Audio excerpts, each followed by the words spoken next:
हाँ भाई, क्या हाल है पब्लिक के? बढ़िया हो सब? सबसे पहले तो जय हिंद सभी को। आशा करता हूँ आप सभी ठीक होंगे, रिवीजन टाइम पे कर रहे होंगे, है ना? मान के चल रहा हूँ क्योंकि एग्जाम का टाइम कम रह गया है अब। तो हर बार की तरह सेम वही डायलॉग, पानी की बोतल अपने पास रखो, गेटों की कुंडियां बंद कर लो, कोई डिस्टर्ब ना करने पाए, और रिवीजन टाइम पे करते रहो। जो भी क्लास पढ़ाई जा रही है लाइव, जिसको भी अटेंड कर रहे हो वो आगे काम करते रहो। फटाफट सेशन को शेयर करके सभी बच्चों को बुला लो, ठीक है? तो कल हमने प्रेसिडेंट साहब और वाइस प्रेसिडेंट साहब के बारे में जाना था, किस तरह से उनका इलेक्शन होता है, ये सब हमने पढ़ा था, ठीक है? आज हम देखेंगे कि भैया प्रेसिडेंट साहब की जो पावर्स हैं वो क्या है, प्रेसिडेंशियल पावर्स हैं। उसके बाद जो आपके प्राइम मिनिस्टर और जो काउंसिल ऑफ मिनिस्टर्स हैं, भाई वो किस तरीके से अपना रोल प्ले करते हैं, ठीक है? तो सर पहले आते हैं हम किस पे, प्रेसिडेंशियल पावर पे, कि सर जो हमारे प्रेसिडेंट साहब हैं, जो हमारे राष्ट्रपति जी हैं, ठीक है जी, तो सर उनकी क्या क्या पावर है, उनको क्या क्या चमत्कारी ताकतें दी गई हैं। अरे चमत्कारी नहीं है सर, पावर्स ही बोल देते हैं अभी के लिए। तो सर कुछ होती हैं एग्जीक्यूटिव पावर्स, ठीक है, कुछ होती हैं लेजिस्लेटिव पावर्स, और कुछ होती हैं आपकी क्या, जुडिशियल पावर्स। तीन तरीके की पावर्स हैं ये, बिल्कुल सही बात है सर।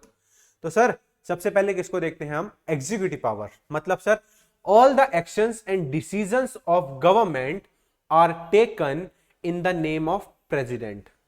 जो भी काम हो रहा है, जो भी सरकार काम कर रही है, जो भी डिसीजन ले रही है, चाहे वो किसी भी टॉपिक के रिगार्डिंग हो, जो पर्टिकुलर एग्जीक्यूशन पार्ट है वो किसके नाम पे किया जाता है, वो आपके प्रेसिडेंट के नाम पे किया जाता है। भले ही वो प्राइम मिनिस्टर और काउंसिल ऑफ मिनिस्टर कर रहा हो, लेकिन किसके नाम पे हो रहा है, वो हो रहा है प्रेसिडेंट के नाम पे। इसीलिए प्रेसिडेंट साहब को बोला जाता है he is the nominal head executive, nominal head, ठीक है? उसके बाद सर और क्या है, जो आपका आर्टिकल नंबर 53 है, उसका जो क्लॉज 2 है, वो मिलिट्री वाले टॉपिक से डील करता है सर। मतलब he is the supreme commander, president is the supreme commander of the defence forces, ठीक है? Has power to declare war with any country. भैया प्रेसिडेंट के पास पूरी पावर है, वो किसी भी कंट्री को साथ वॉर डिक्लेयर कर सकता है। And also power to conclude peace, शांति स्थापित करने की पावर भी है प्रेसिडेंट साहब के पास, ठीक है? ये दोनों चीजें किसमें बोली गई हैं, आपके आर्टिकल नंबर 53 सब क्लॉज 2 के अंदर क्या बोला है कि president is the supreme commander of the defence forces, he is the head of defence forces, ठीक है सर? इनके पास पूरी पावर है किसी की देश के ऊपर लड़ाई छेड़ने में और किसी भी देश के साथ शांति समझौता करने की, ठीक है? नेक्स्ट है power to make appointment sir. मतलब अरे अलग अलग पोस्ट पे ही है सर, प्रेसिडेंट साहब अलग अलग बड़ी बड़ी कॉन्स्टिट्यूशनल जो पोस्ट है उन बंदों को अपॉइंट भी तो करते हैं। हाँ जी सर, तो कौन कौन है सर, जैसे आपके प्राइम मिनिस्टर हो गए, है ना? प्राइम मिनिस्टर की जो काउंसिल ऑफ मिनिस्टर है वो भी, और sir chief justice of India को अपॉइंट करते हैं, अटॉर्नी जनरल ऑफ इंडिया को अपॉइंट करते हैं, कंट्रोलर एंड ऑडिटर जनरल को आप अपॉइंट करते हैं, और गवर्नर्स जो होते हैं स्टेट के उनको भी प्रेसिडेंट साहब अपॉइंट करते हैं। इवन जो आपके एनएचआरसी के चेयरपर्सन, एनएचआरसी मतलब सर, एनएचआरसी का मतलब होता है नेशनल ह्यूमन राइट कमीशन, ठीक है? अगर कोई ह्यूमन राइट्स को वायलेट करता है तो भैया फिर केस चलता है ना एनएचआरसी के अंदर। तो भैया जो उस एनएचआरसी का जो चेयरपर्सन होता है उसको कौन अपॉइंट करता है, उनको प्रेसिडेंट साहब अपॉइंट करते हैं। ऐसे ही जो आपके chief election commission of India के अंदर 3 इलेक्शन ऑफिसर होते हैं, एक चीफ इलेक्शन कमिश्नर और 2 इलेक्शन कमिश्नर, उनको भी यही अपॉइंट करता है, ठीक है? और जो यूटीज होती हैं, जो यूनियन टेरिटरीज होती हैं, उनके अंदर जो एडमिनिस्ट्रेटर्स होते हैं, मतलब जैसे स्टेट के अंदर गवर्नर होता है ऐसे यूटी के अंदर उसको, गवर्नर को एडमिनिस्ट्रेटर या फिर लेफ्टिनेंट गवर्नर बोला जाता है। तो उनकी अपॉइंटमेंट भी कौन कर रहा है सर, प्रेसिडेंट साहब कर रहे हैं, ठीक है? आर्टिकल नंबर 74 में क्या बोला है, on aid and advice of union council of minister. इन्हीं के काम में भैया प्रेसिडेंट को कौन मदद कर रहा है, कौन एड एंड एडवाइस कर रहा है, तो sir union council of minister which was headed by prime minister, ठीक है जी? आर्टिकल नंबर 78 में क्या बात की है कि sir president has power to ask for the information related to the government affairs. मतलब सर सरकार कुछ भी काम कर रही है तो प्रेसिडेंट साहब के पास आर्टिकल नंबर 78 के अंदर पावर दी गई है कि वो सरकार को पूछ सकते हैं कि हाँ भाई क्या काम चल रहा है, जरा मेरे को दिखाओ आके। जैसे घर में दादाजी लोग नहीं होते हैं कि हाँ भाई क्या कर रहे हो, जरा मेरे को बताओ, हाँ भाई खर्चा कैसा चल रहा है मेरे को बताओ, हाँ भाई तू किधर जा रहा है मेरे को बता।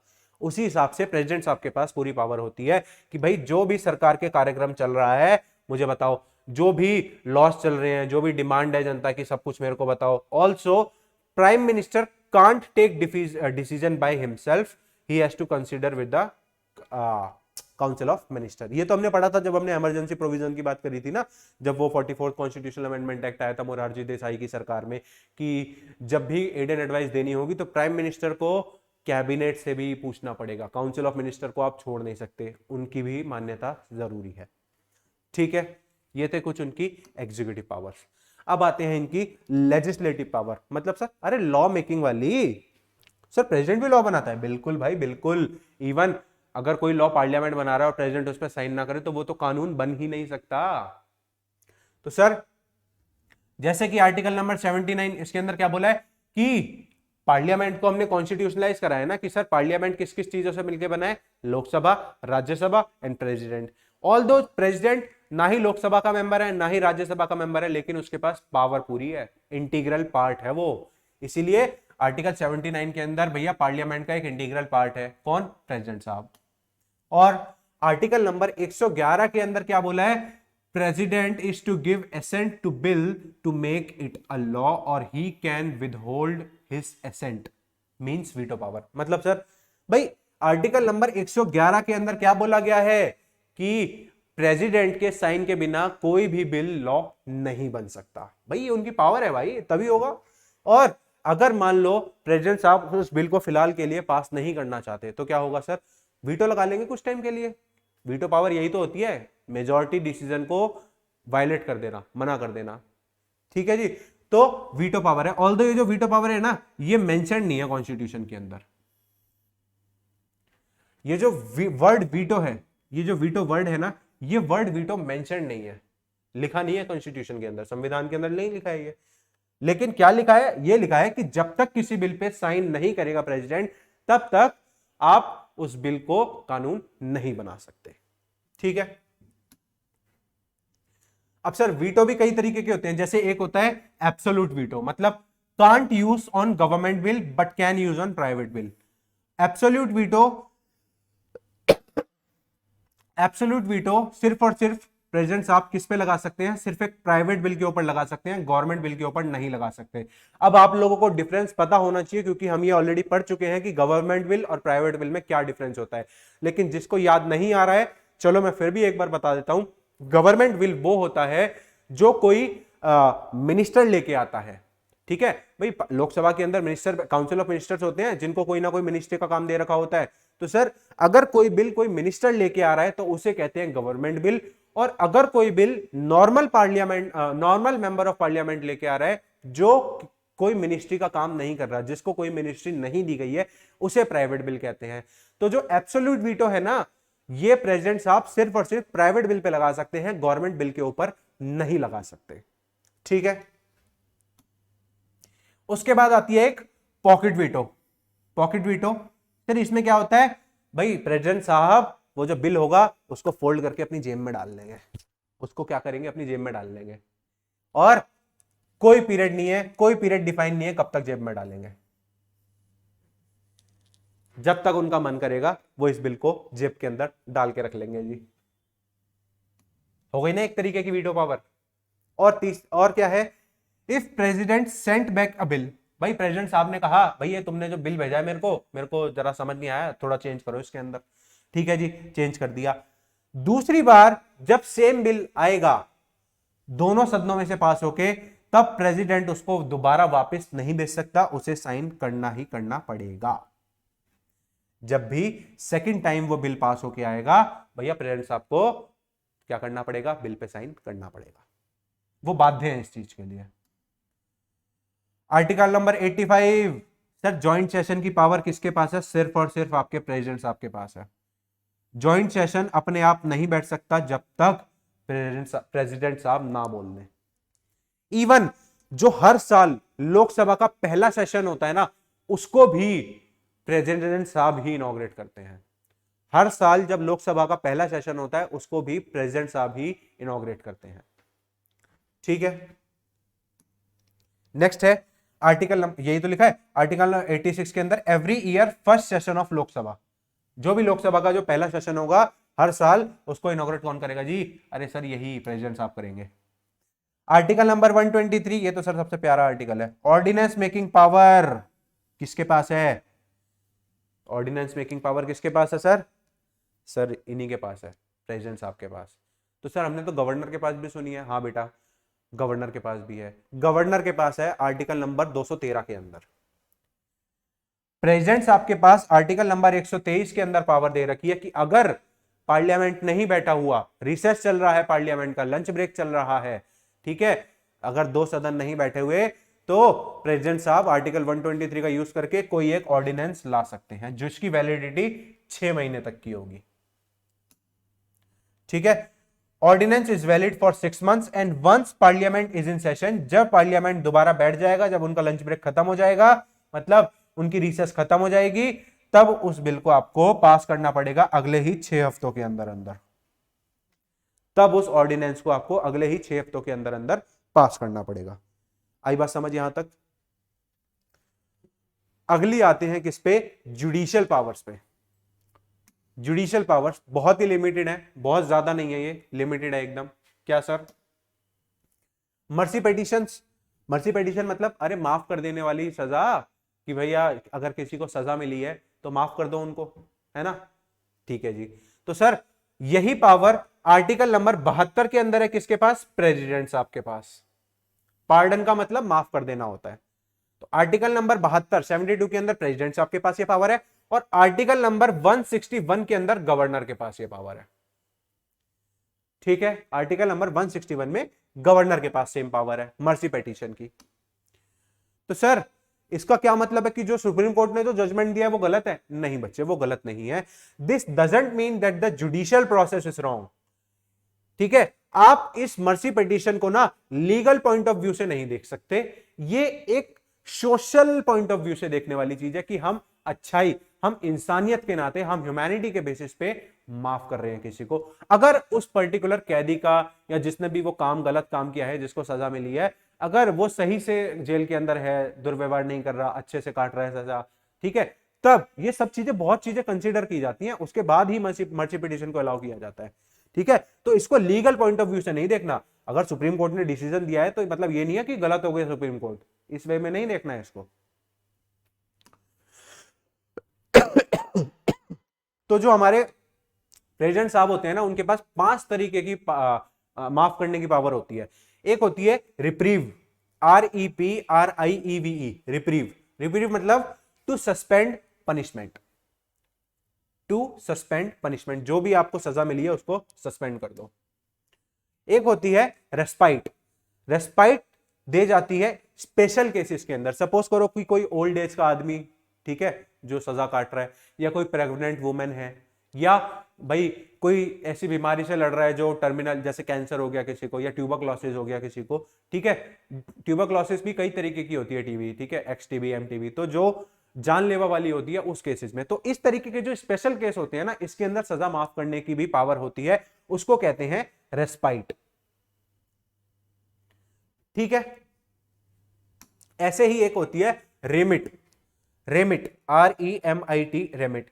इसमें क्या होता है, बेसिकली जो आपका सजा का जो टाइम होता है ना, टाइम पीरियड, उसको घटा दिया जाता है। सपोज कि किसी आदमी को 20 साल की सजा मिली है, उसने मर्सी पिटीशन डाल दी कि सर मेरे को माफ कर दो, मेरे को छोड़ दो, ये है वो है, जो भी मर्सी पिटीशन डाली, तो अब प्रेसिडेंट साहब रेमिट का यूज करके उसके साल घटा सकते हैं। जैसे यहां पे उन्होंने 20 साल से 15 साल कर दिया, ये जस्ट एन एग्जांपल है एक।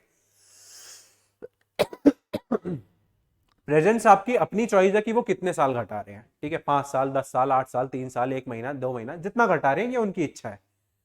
तो सर रेमिट कहते हैं इस चीज को, जिसमें सजा को कम कर दिया जाता है। एक होता है कम्यूटेट।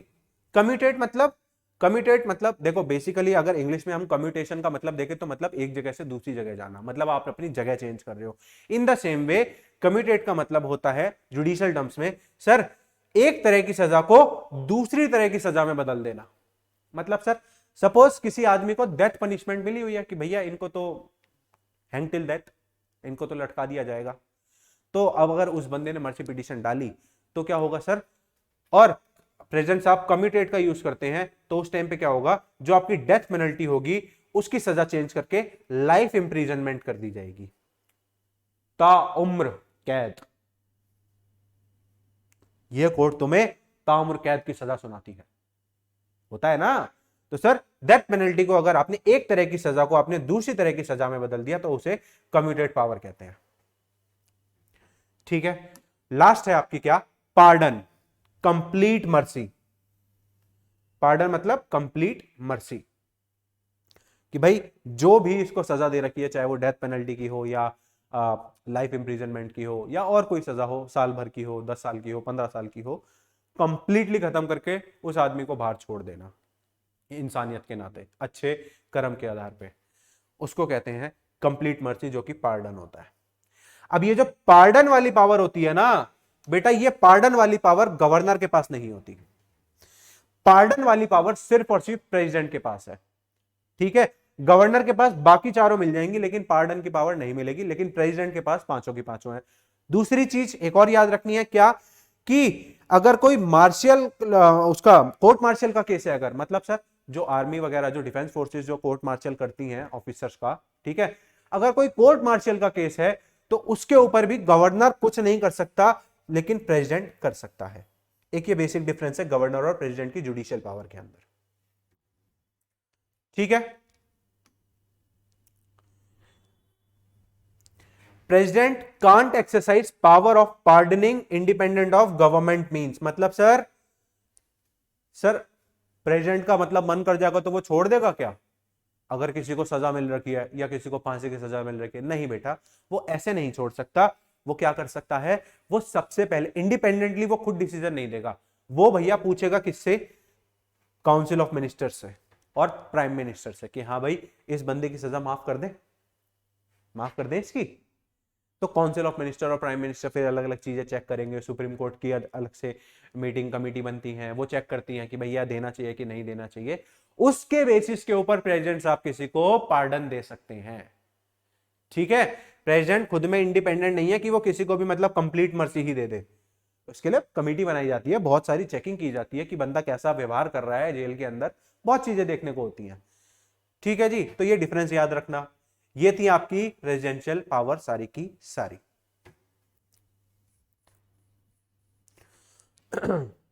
अच्छा, अब एक डाउट आपको इसमें आ रहा होगा रिप्रीव वाली में, सर ये सस्पेंड कर दी पावर, ये क्या है, सस्पेंड कर दी पनिशमेंट। बेटा कुछ टाइम के लिए सस्पेंड कर दी है, इस टाइम पे क्या होगा, सुप्रीम कोर्ट या हाई कोर्ट के जो जजों की कमेटी बैठेगी वो चेक करेगी कि इनके केस को, उसके बेसिस पे सजा चेंज कर सकते हैं फिर। ठीक है, कुछ टाइम के लिए जो सजा होती है वो सस्पेंड कर दी जाती है रिप्रीव केस के अंदर। ठीक है जी, चले आगे। चलो अब आ जाते हैं रोल ऑफ एग्जीक्यूटिव, मतलब सर प्राइम मिनिस्टर और काउंसिल ऑफ मिनिस्टर्स, इनका क्या रोल है। तो सर आर्टिकल नंबर 74 क्या बोलता है, इसका जो क्लॉज 1 है, there shall be a council of minister headed by prime minister who shall exercise his function, मतलब प्रेसिडेंट के function in accordance with the tendered. जो भी काम हो रहा है, एग्जीक्यूटिव काम हो रहा है, वो प्रेसिडेंट के नाम पे हो रहा है। कौन कर रहा है सर, प्राइम मिनिस्टर और उसकी काउंसिल ऑफ मिनिस्टर। इसीलिए प्राइम मिनिस्टर को क्या बोलते हैं, डी फैक्टो रूलर, और जो आपका प्रेसिडेंट होता है उसे डी ज्यूर कहते हैं, नॉमिनल। और रियल पावर किसके पास है, वो प्राइम मिनिस्टर के पास है। ठीक है, नेक्स्ट है लोकसभा। भाई लोकसभा डिसॉल्व होती है, हाँ सर वो तो हमें पता है, लोकसभा डिसॉल्व हो जाती है, उसके बाद नए डायरेक्ट इलेक्शन भी होते हैं, हाँ सर नई सरकार बन जाती है। तो जब जब क्या होता है, कोई भी सिंगल पार्टी, ठीक है, या प्री पोल अलायंस, मतलब भाई पहले से ही क्या नाम है, इलेक्शन से पहले ही अगर दो पार्टी आपस में जुड़ गई कि हाँ भैया हमने तो गठबंधन कर लिया है, ठीक है, हम तो भाई भाई हैं, अगर वो मेजोरिटी बना देती हैं, क्या 50% से ज्यादा सीट्स आ जाती हैं अगर उनके पास, चाहे तो एक सिंगल पार्टी हो चाहे गठबंधन की सरकार हो, प्री पोल अलायंस मतलब इलेक्शन से पहले अगर कोई दो पार्टियां आपस में जुड़ गई हैं, अगर वो मेजोरिटी बना लेती हैं, मतलब 50% से ज्यादा सीट जीत जाती हैं, तो प्रेसिडेंट साहब क्या कहेंगे? प्रेसिडेंट साहब लीडर को कहेंगे कि हाँ जी आओ सरकार बना लो, आओ जी गवर्नमेंट बना लो। ठीक है सर। तो अब क्या होगा सर? प्राइम मिनिस्टर ओथ लेगा किससे? लीडर आपके प्रेसिडेंट से। प्राइम मिनिस्टर जो मतलब जो लीडर होगा वो ओथ लेगा किससे? प्रेसिडेंट साहब से। ठीक है जी। अब क्या होगा? यही प्राइम मिनिस्टर एडवाइस करेगा प्रेसिडेंट को क्या अपॉइंट करने के लिए? Council of ministers. ठीक है। और इन काउंसिल ऑफ मिनिस्टर्स की ओथ भी कौन लेगा? कौन दिलवाएगा? प्रेसिडेंट। ठीक है। उसके बाद क्या होगा सर? जैसे ही इन सब ने ओथ ले ली, प्राइम मिनिस्टर और काउंसिल ऑफ मिनिस्टर ने, अगले 30 दिन के अंदर अंदर इनको अपना क्लेम प्रूव करना पड़ेगा। मतलब कॉन्फिडेंस मोशन, याद करो पढ़ा था कि नहीं पढ़ा था? कॉन्फिडेंस मोशन लेके आता है कौन? जो भी मेजॉरिटी का लीडर होता है, मतलब प्राइम मिनिस्टर। 30 दिन के अंदर अंदर उसे प्रूव करना होगा कि उसके पास मेजॉरिटी है पूरी की पूरी, ताकि वो सरकार बना सके। क्या बोला था? Prime minister will move a motion in Lok Sabha to make government in majority. इसे ही कहते हैं क्या? Confidence motion.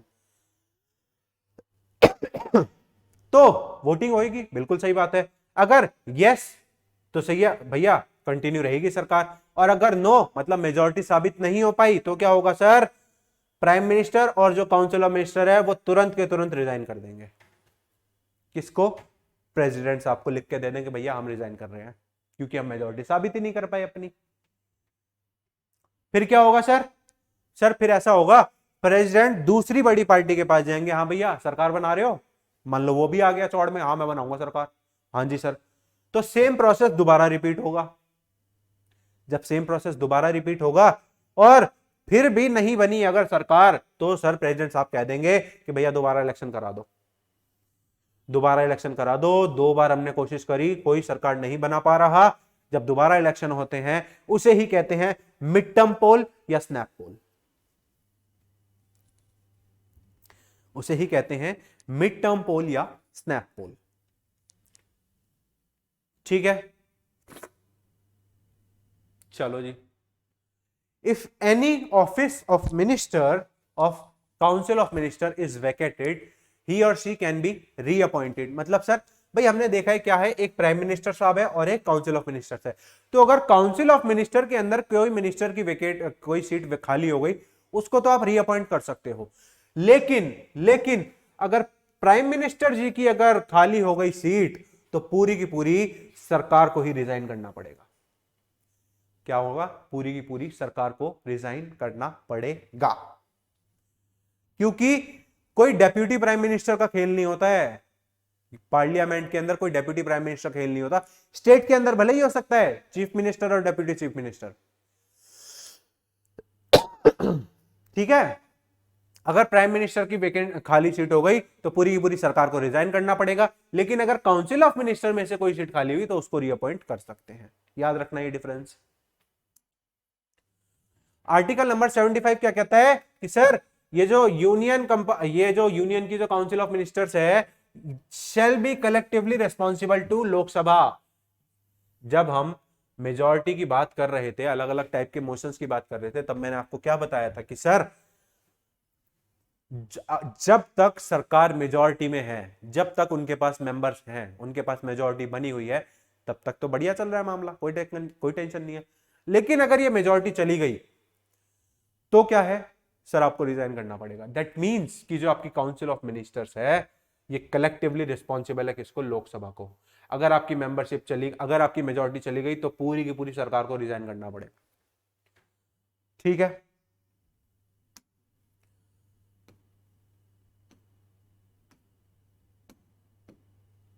नेक्स्ट क्या है? Unanimous and defend each other, political homogeneity is necessary. भाई सबको एक दूसरे को बचाना है, जरूरी नहीं है कि भैया बस गाली गलौज करे जा रहे हो, आपस में मंत्री ही गाली गलौज करे जा रहे हैं, नहीं, ऐसा नहीं करना। पॉलिटिकल होमोजेनिटी होनी चाहिए। पॉलिटिकल होमोजेनिटी का मतलब क्या होता है बेटा? पॉलिटिकल होमोजेनिटी का मतलब होता है कि अगर आप कोई डिसीजन दे रहे हो तो उस पर यूनानिमस डिसीजन होना चाहिए। ऐसा नहीं है कि मतलब 4 काउंसिल ऑफ मिनिस्टर के अंदर मान लो 20 मिनिस्टर हैं, 10 कह रहे हैं कि नहीं हम मानेंगे, 5 कह रहे हैं हम नहीं मानेंगे और 5 चुप बैठे हुए हैं। ऐसा नहीं होना चाहिए, सबकी राय होनी चाहिए, एक मत राय होनी चाहिए सबकी, ठीक है। जब भी तो सरकार है ना, जब भी तो एक अच्छी सरकार आएगी। इसे ही कहते हैं क्या, यूनानिमस या political homogeneity. Every individual minister is answerable to president through prime minister. जितना भी मिनिस्टर है, जितने भी मिनिस्टर हैं, सबके सब आंसरेबल हैं किसको, प्रेसिडेंट साहब को। किसके थ्रू, प्राइम मिनिस्टर के थ्रू। पहले प्राइम मिनिस्टर जी से बात होगी, ठीक है, फिर प्राइम मिनिस्टर जी जवाब देंगे उस मिनिस्टर के बेसिस पे किसको, प्रेसिडेंट को। Every minister occupies office at the pleasure of president. आई बात समझ, मतलब सर काउंसिल ऑफ मिनिस्टर के अंदर जो भी मिनिस्टर है उसको डिसमिस भी किया जा सकता है, प्राइम मिनिस्टर को नहीं, काउंसिल ऑफ मिनिस्टर्स को, ठीक है। तो इसी को तो कहते हैं प्लेजर ऑफ प्रेसिडेंट। जब तक प्रेसिडेंट का मन करेगा तब तक आप रहोगे। जिस दिन प्रेसिडेंट साहब ने कहा यहां भाई चलो बोरिया बिस्तर उठाओ निकलो, तो निकलना पड़ेगा।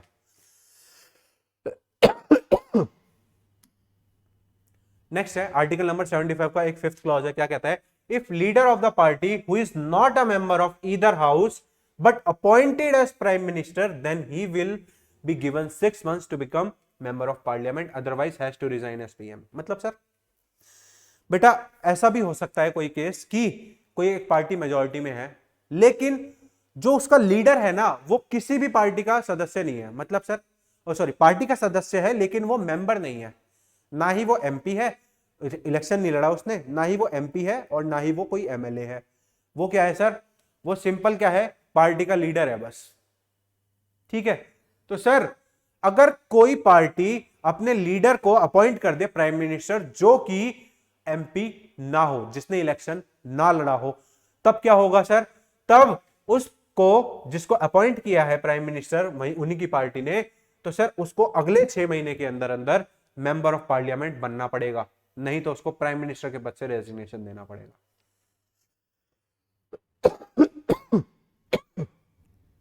सॉरी।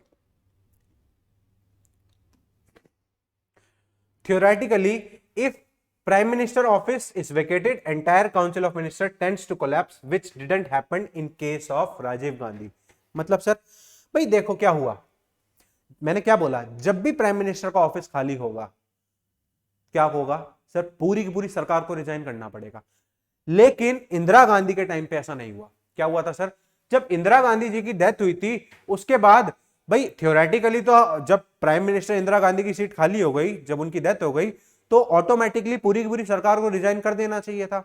हाँ सर बिल्कुल सही बात है, लेकिन उस टाइम पे ना जो प्रेसिडेंट साहब थे उन्होंने काउंसिल ऑफ मिनिस्टर को डिसॉल्व ही नहीं किया और राजीव गांधी को अपॉइंट कर दिया as a new prime minister at his own discretion.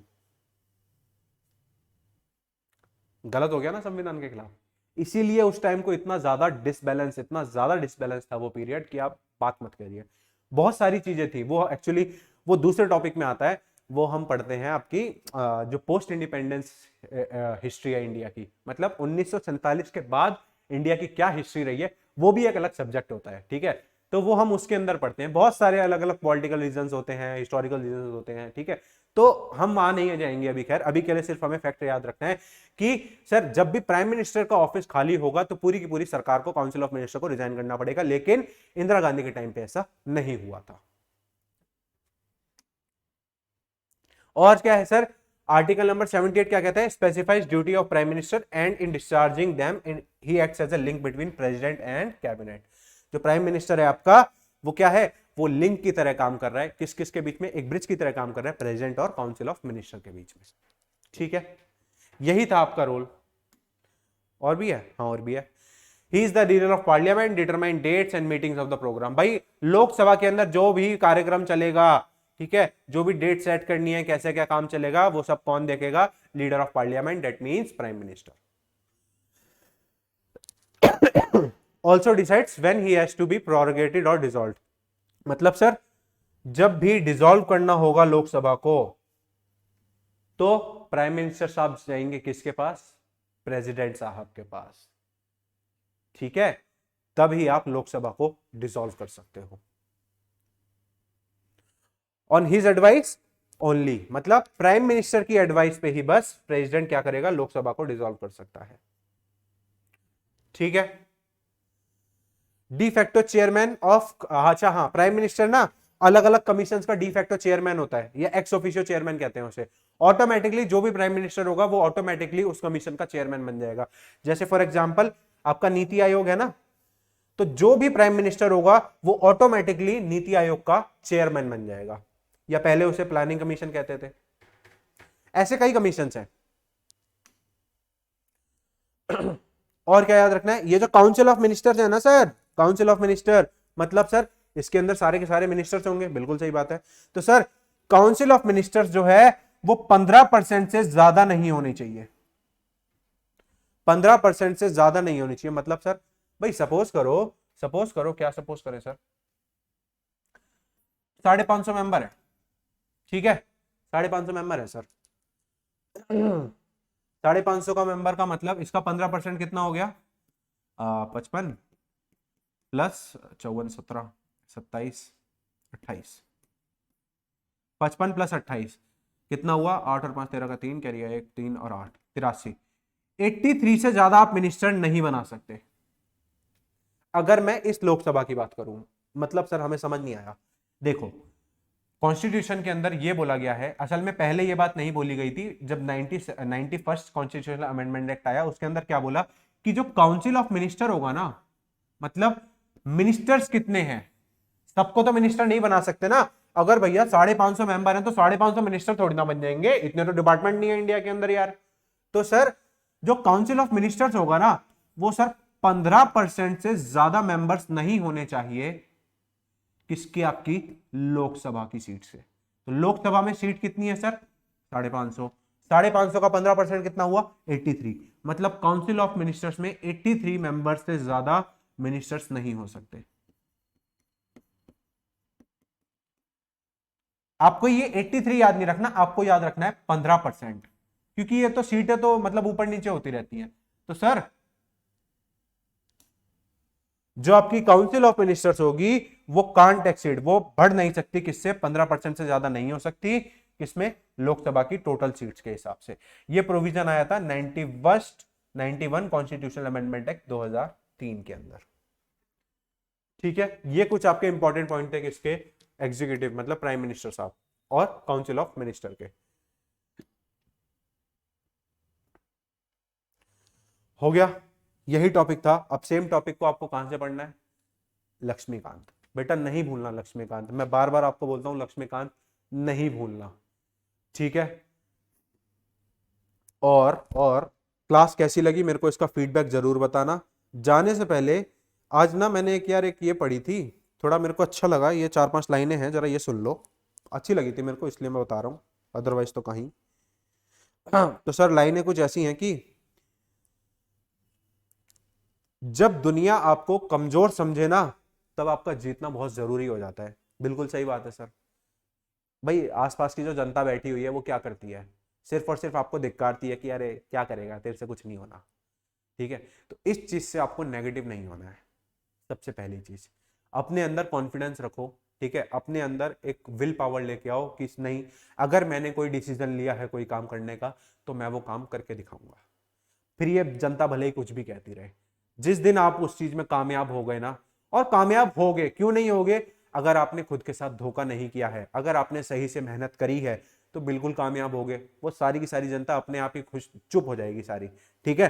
तो उसी के ऊपर ये 4 लाइनें हैं, क्या है कि तेरे गिरने से तेरी हार नहीं है, कि तेरे गिरने से तेरी हार नहीं है, तू इंसान है, तू कोई अवतार नहीं है। तेरे गिरने से तेरी हार नहीं है, तू इंसान है, तू कोई अवतार नहीं है। गिर, उठ, चल, दौड़, फिर भाग। अरे गिर, उड़, गिर, उठ, चल, दौड़, फिर भाग, क्योंकि ये जीवन संक्षिप्त है, इसका कोई सार नहीं है, ठीक है। तो इन्हीं 4 लाइनों को एक मोटिवेशन बना के अपनी मेहनत करते रहो, और क्या करना है, सबको चुप करा देना है, किससे, अपनी मेहनत से। आपको कोई काम करने की जरूरत नहीं है, सिर्फ अपने ऊपर फोकस करो, अपनी पर्सनल ग्रोथ करो, जनता अपने आप चुप हो जाएगी, सीधा सा है। नहीं तो चार चार बातें वो बोलेंगे, 4 बातें आप बोलोगे, क्या होगा? कोई डिस्कशन नहीं होगा, सिर्फ और सिर्फ बेफालतू की डिबेट पै पै पै पै टै टै टै टै चलती रहेगी। ना आपका भला होगा, ना उसका तो हो ही नहीं रहा है, खैर आपका तो टाइम और खराब होगा। तो क्या करना है? सिर्फ और सिर्फ अपने ऊपर ध्यान देना है, जो काम कर रहे हो अपनी मेहनत पे 100% अपना टाइम दो, अपना फोकस दो, अपना सेहत का ध्यान रखो, पढ़ते रहो। तब तक के लिए सबको जय हिंद।